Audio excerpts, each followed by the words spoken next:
Hey guys, welcome back to my channel, or if you are new here, then please do me a favor and hit that subscribe button. A massive welcome back to the channel for NFL draft expert Jack Brentnall, who has ever so kindly lent me more of his time to do a prospect dives, pardon me, on a few players for our Cleveland Browns.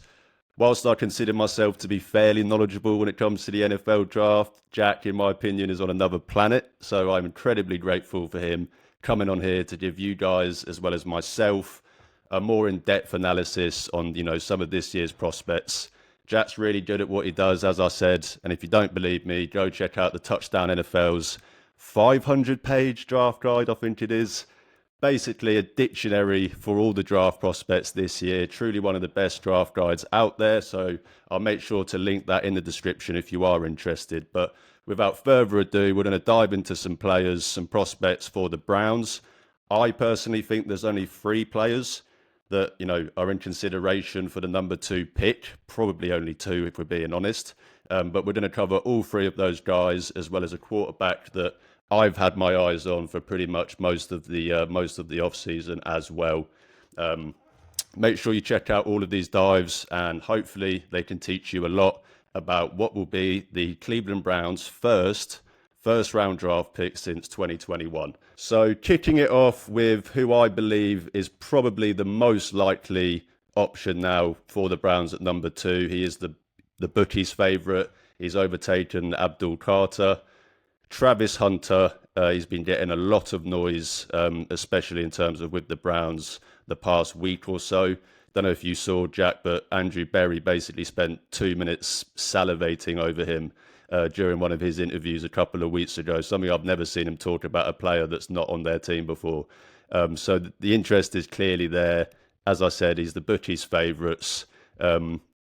What is your initial thoughts on Travis Hunter? We'll do, weaknesses and strengths and all of that stuff as well, but just kind of off the bat, initial thoughts. I know he's one of your favourite players this draft, so, what are your initial thoughts on him? Yeah, I think for me, he's the best player in the class, and I think it's pretty comfortable as well. Um, he's This is an overused term, but I think he's the one guy in this class that I would say the generational tag uh, is fair.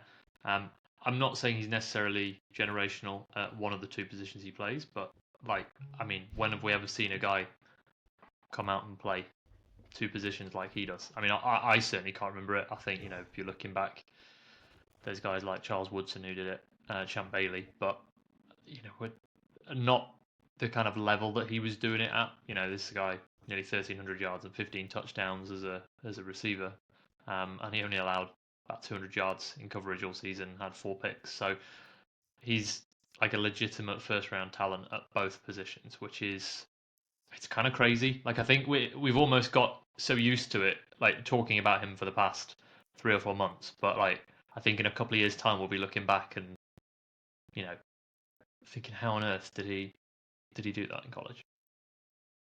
Yeah, I mean, Andrew Berry spoke, pardon me, he named both those guys that you mentioned, Charles Woodston and Champ Bailey, and how they were kind of the last guys to do it. But, he noted that I think Travis Hunter in just 2024 alone had more receiving yards than those guys pretty much had in their college careers. Yeah, It's taking the two-way tag to the next level. As you said, something that we've not really ever seen, let alone, rarely seen, especially at the level he was doing it at and the snaps he was taking on both sides of the ball. As you said, I think, if you're not going to say generational player, he's certainly a generational athlete. He's one of the best athletes I've honestly ever seen. Like, I think any sport that would have picked at the age of 10, he probably would have gone pro in it, just because he's that much of an athletic, freak. Um, Won the Chuck Bednarik Award and I can never say is it yeah, Belintikov Biletnikoff. Award? Yeah, yeah, So obviously, winning the award for best defender and best receiver in college football in the same season. He's the only person to ever do that ever, let alone in the same season. Um, I spoke about this last time we spoke about Travis Hunter. I've always kind of felt he's a better corner for most of the process. I just think he has a higher ceiling, shall we say, at corner. but I do think he can be probably a Pro Bowl at least level receiver. And of course, that is a position that is probably more, I say probably, definitely more in demand for the Browns right now. Andrew Berry spoke about him as they view him more as a receiver. I think if they take him, that's probably the most likely of the two positions that he'll play the most snaps on. So I am kind of viewing it, if they take him, that it will be as predominantly a wide receiver. Of course, probably some sub packages on the other side. I think any team will do that, whatever position they do pick for him or he picks for himself. But moving on to, I suppose, strengths and weaknesses for him. What are your key strengths for Travis Hunter? I suppose it's hard because, when he plays two positions, you're trying to give strengths at both positions, but as best as you can, what are his key strengths? Yeah. It's odd. Like you end up writing two scouting reports. So like in the touchdowns draft guide, he's got 2 pages. One in the receiver section and one in the corner section because Yeah, he is, he warrants that kind of attention. I think the big thing for me is the ball skills. And that shows up on both sides of the ball, right? He he just has that ability to come down with the football in some crazy situations. Now, as a corner, you see some really spectacular interceptions. The body control at the catch point is incredible. His ability to kind of contort his body and adjust to the ball is fantastic. I will say, I think he was sometimes hung out to dry as a receiver with some of the throws that his quarterback made. Um, but he was more than willing to go into traffic, take hits, do whatever it took to come down with the ball. I think he had about a 65% contested catch win rate, which from memory is higher than all the other top receivers in this class. And it's like pretty like if you compare it to historical averages, it's up right up there. And we're talking about a guy who isn't the biggest as well, right? So this is a guy who plays way bigger than his size when he's kind of competing in contested catches. You talked about kind of where he might play on which side of the ball. I think this is probably why some will see him, and I quite like him as a receiver. Some will see him as a receiver because that kind of ball skill, um, you know, you don't get that very often. So why would you want to put him at a corner where he'll maybe, if he makes 7 or 8 picks in a year, then that's probably great, right? If you can have this guy making 10 catches a game, like, wouldn't yeah, you rather that if he's that good with the ball? I think on top of that, it's the athleticism. He's really, really easy mover, super smooth, fluid, explosive. He reminds me, as a receiver, he reminds me of a lot of Garrett Wilson in terms of just how he moves, that kind of fluidity and burst and quickness. Um, yeah, so he's got the athleticism, he's got the quicks, and I think what really sets him apart, and this shows, I think, most noticeably at corner, is his intelligence. He is super smart, yeah, especially in zone. Go watch him play in zone, yeah, and I don't think I've ever seen a I mean, I've been scouting prospects now for 5 years, I think. I've never seen a guy play zone with the instincts that he does, and that's you can't play receiver and corner at the same time without being incredibly smart because it's these playbooks are big. Even at college, they're big. A lot is on his plate, and he is able to handle it with absolutely no issue. And yeah, that's rare too. So there's kind of rare traits all across the board with him. yeah. And I think you said about the difference between those ball skills at corner versus at receiver. I mean, as a corner, we're talking Derek Stingley plus level ball skills. I mean, truly, truly rare ball skills at the corner position. But I think you make a great point. But at best, that leads to what, 7 or 8 interceptions, and that's a great season at corner. Or, as you said, 10 catches a game. Maybe that leads to 100 catches and 1,500 yards on offense, which you know, you could argue all day about it, but I think we'd probably pick the 1,500 yards on offense over the 6 or 7 picks. Um, you mentioned his intelligence. I think that, as you said, to play both sides of the ball, do you think that is why he's so good in zone? Do you think that's why he's so instinctive as a corner? Because he's such a good receiver that he can, he knows what those receivers are thinking because he can play the position himself. Do you think that is like the biggest reason why he's so intelligent as a corner? Yeah, I do. I think his understanding of what the guy opposite him is doing on either side of the ball really is unmatched. There are lots of guys who played both ways in high school, um, but like to have done it like this at this level, I think gives him a really great understanding. And you started to see more of it at receiver this year as well. Like I think my knock on him as a receiver coming into the season was he was more of an athlete than a receiver. Um, it was more kind of win with traits rather than win with kind of subtlety. You really saw growth from him as a route runner in 2024. And you could see the way that he was kind of using that cornerback skill set to, he knows how to target blind spots. He knows how to kind of set guys up with his release package, in and out of his breaks. There's not many guys who have that ability to kind of get inside the head of the guy opposite from them in the way that Hunter can.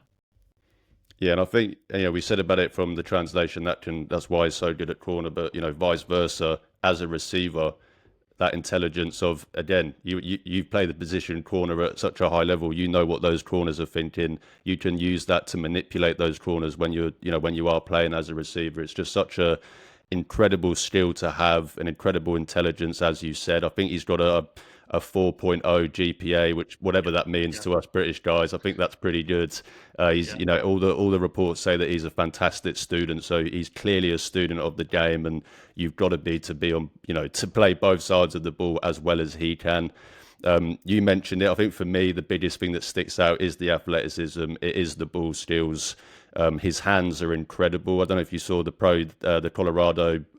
Is it a pro day? They kept calling it a show instead of calling it a pro day. What were they calling it? They were calling it like a showcase instead. But he went out there. I think he was initially not going to go out there, and then he decided actually why not? Went out there without any gloves on, and that ball did not even fumble out of his, in his hands, let alone fumble out of his hands. Just such a clean catch every single time. Just fantastic ball skills. Whether you play him as corner or wide receiver, that's going to translate in the NFL. I don't think there's any doubt about that. And then finally, for me, what sticks out with him is just, he's a big time player. And that's not me just saying that as like, he's flashy and all of this stuff. But, he's time and time again in college showed up when, counted on. You think about the forced fumble against Baylor. He's had multiple game sealing interceptions in his college career.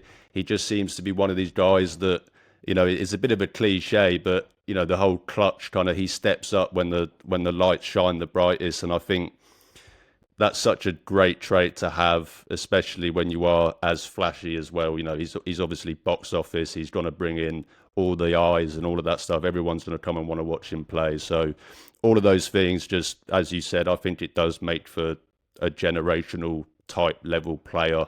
And especially when you factor in the fact that he can do it on both sides of the ball as well. But are there any weaknesses in his game? Are the weaknesses more on the wide receiver side, as we said, or more on the corner side? What things stick out as no player is perfect. So what are the weaknesses with Travis Hunter? yeah. I think the weaknesses do show up a little more at receiver. For me, I think that the main thing that I'd like to see him work on. I think they're all correctable. I think, which is great, right?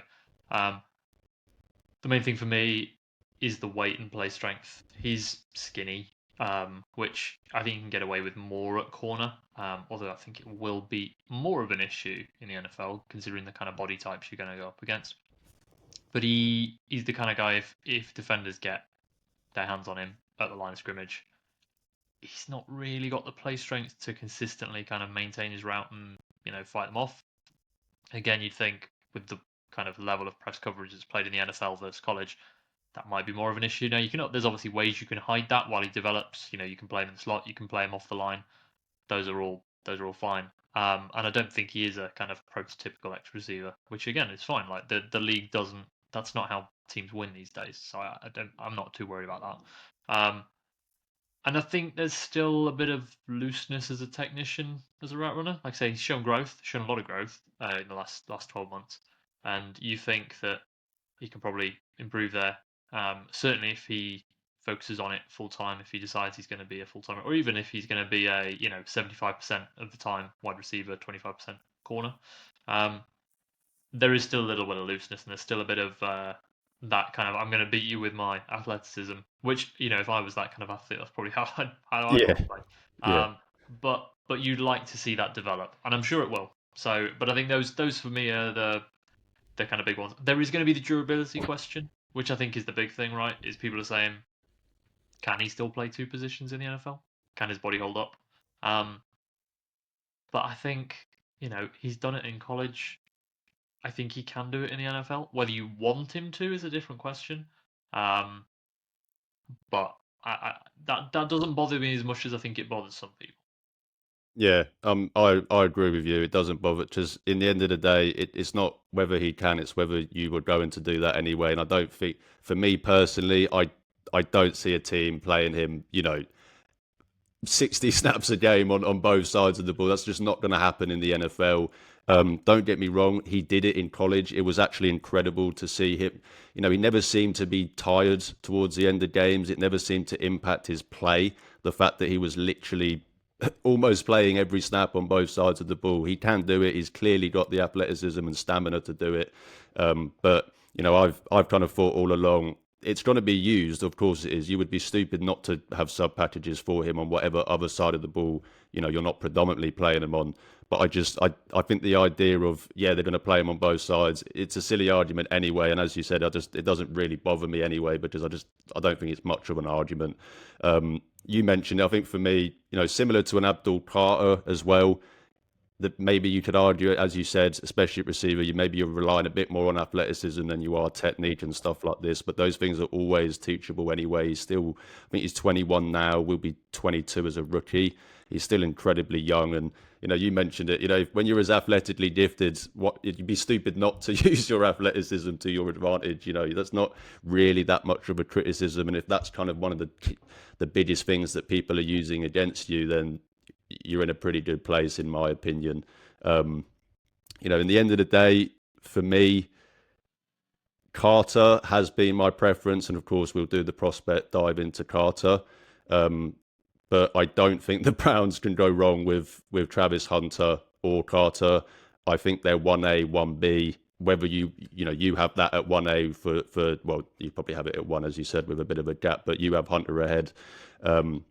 You said the gap between Hunter and everyone else is quite big. I think that's the same. Maybe I'd put Abdul Carter, well, not maybe, I would put Abdul Carter in there with him. I think the gap between them two and everyone else is the biggest gap. I think they're the two blue chip prospects in this year's draft, which, some people have argued it's not the most best draft for that in terms of blue chip prospects. So for me, if the Browns walk away with either one of those two players, I'm going to be incredibly happy. I think they have to walk away with either one of those two players, unless they were, to get a trade back offer that was too good to refuse. I'd be incredibly excited about this pick from all of the conversation we've had about him. If you were a Browns fan, I assume you would also be incredibly excited about the prospect of bringing in Travis Hunter. As I said, he would be true box office potential in Cleveland, no matter what side of the ball you play him at.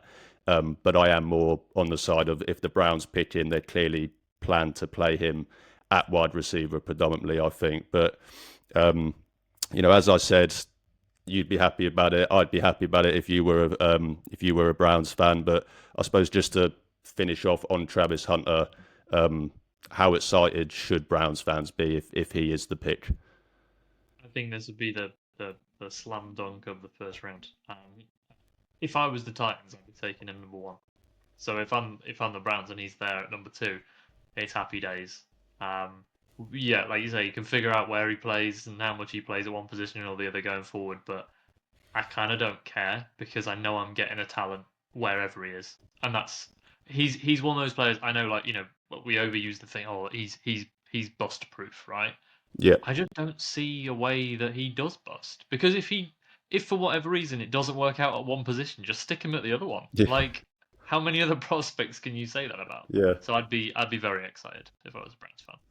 And I think that, I won't try and talk too much about Carter until his prospect thing, but I think Hunter is the most bust proof player in this draft. Despite Carter, as I said, was my preference, as you said, if it doesn't work out at receiver as well, you can just increase his snaps on the defensive side of the ball and vice versa.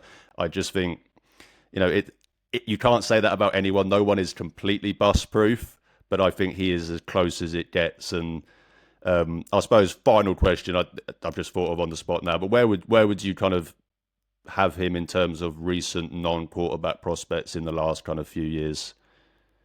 I mean, he's just trying to think kind of who I'd have up in that kind of upper echelon. I mean, he's right up there. I think that if we're just talking like if we took him at one position or the other, there's a conversation about who else would be above him. I just think that two-way versatility probably means. I mean, he's right up there with those very top guys. Like I say, I'd take him number one. I know a lot of people like Cam Ward, but like if you're talking about taking a guy over a what seems to now be consensus number one overall pick quarterback, I think that speaks to how much I value him as a prospect.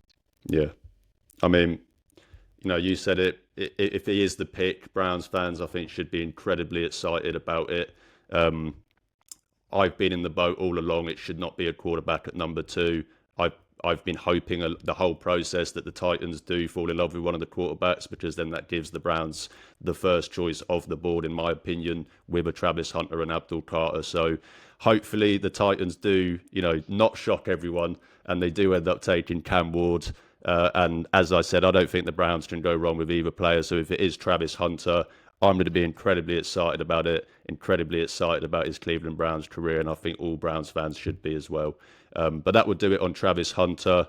Go check out all of the other prospect dives we do. As I said, Abdul Carter, I've mentioned him a few times as well. We'll dive into him next.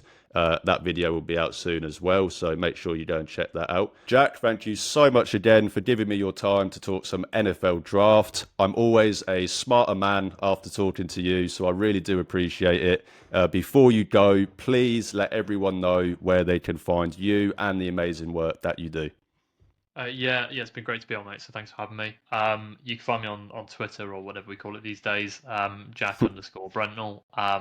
My pinned tweet is the Touchdowns 2025 NFL Draft Guide as well. So if you haven't got your copy, it's £5, 500 and something pages worth of content. So worth having a look at if you are wanting to be ready for draft night. So yeah. Yeah, and I know I mentioned it in the intro. It truly is worth the money. I mean, £5 for, I'm not good at maths, but £5 for 500 pages, that's definitely good value for your buck. One of the best draft guides out there. Jack, as well as the Touchdown NFL, do such great work. So, as he said, if you are interested, especially at trying to get to some of these Browns, potential Brown targets, I encourage you to go check that out. As Jack said, either on his Twitter page, he's got it pinned over there, and I will also put the link in the description of this video to see where you can find it as well. So, Jack, as always, thank you so much. I really appreciate you coming on. I know this is your favourite time of the year. I know it's probably one of your busiest times of the year. So don't work yourself out too much, and hopefully the Packers have a somewhat decent draft that can get you pretty happy about. Fingers crossed. We'll see. Fingers crossed.